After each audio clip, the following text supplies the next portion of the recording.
Who is Enoch? Enoch is a patriarch in biblical history. He was the son of Jared. He was the father of Methuselah and the great-grandfather of Noah, placing him firmly in the antediluvian period as depicted in the Hebrew Bible. There's already so much to dissect here. The book of Genesis records that and all the days of Enoch were 365 years. 365 years were the years of Enoch. And he walked with God, and he was no more, for God took him. Apparently this goes down in Genesis 5, is that chapter 23 and 24, right? But Enoch clearly lived an exceptionally long life, 365 years.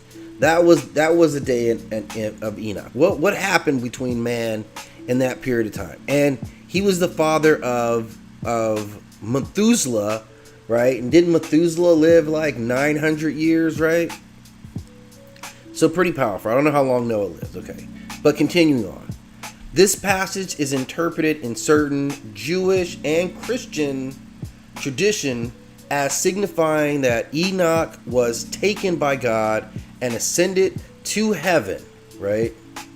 And while Enoch was still alive, and this event was noted to have occurred 57 years post Adam's death and 69 years prior to the birth of Noah. So this is who, in a nutshell, Enoch is, right? The First Testament further references Enoch in the Gospel of Luke and the Epistle of Jude, which quotes from the Book of Enoch. Additionally, the Epistle to the Hebrews provides another testament to Enoch's translation to heaven. By faith, Enoch was translated that he should not see death. And he was not found because God had translated him. For before his translation, he had his testimony that he had pleased God, right? So this is in the Hebrew text as well. And Enoch is revered as a saint in the Catholic Church. The Eastern Orthodoxy and the Oriental Orthodoxy signifies his importance in these religious traditions. In certain Islamic beliefs, Enoch is equated with Idris and acknowledged as a prophet, aligning with the Quran's recognition of Idris as being in a prophetic role.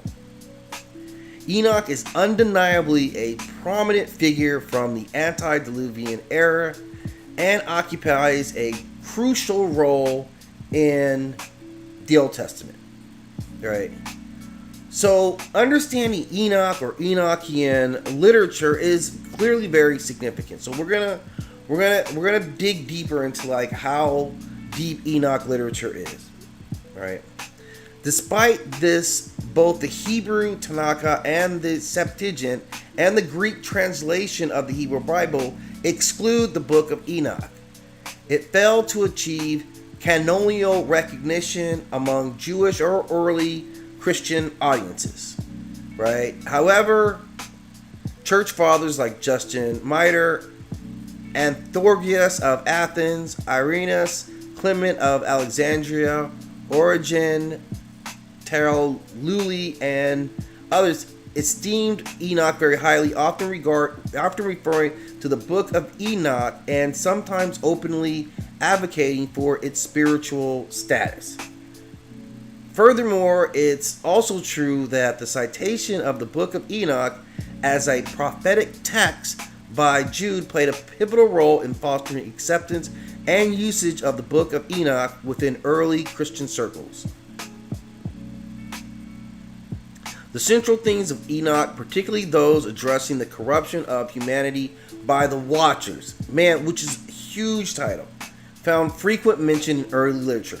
After the 5th century schism between the Oriental Orthodox Church and the Catholic Church, the Book of Enoch's use was mainly restricted to the Oriental Orthodox Church. Over time, its usage further narrowed mainly within the Ethiopian Orthodox Church, which may not only consider it canonical but also foundational to Ethiopian Orthodox theology. And the books of Enoch. So there are multiple books of Enoch, obviously, right? The apocryphal books. The first book, commonly known as the Book of Enoch, was originally composed in Hebrew and Aramaic and preserved, recognized by the Ethiopian Church. It is generally dated between the 3rd century BC and the 1st century AD. The second book, or the Book of Secrets, is preserved by the Old Church Slavonic, and while its exact date is uncertain, most scholars propose a 1st century AD dating despite various options. A rabbinic text in Hebrew is typically dated to the 5th century. It reflects the mystical traditions that would later be become fundamental to the Kabbalah.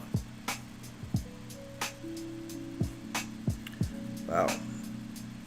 Unlike Enoch 1, both Enoch 2 and 3 are not considered canonical in any Christian churches. These books are typically regarded as part of the biblical apocryphal.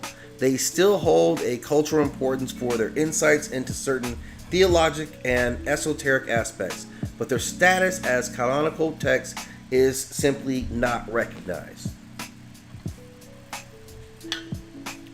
Okay, so I just wanted to kind of go live and just start conversations about the Book of Enoch. I'm going to dig into it a little bit deeper, but I'll be back with other chapters that will go as I kind of break this out in pieces. Thanks for stopping in and joining.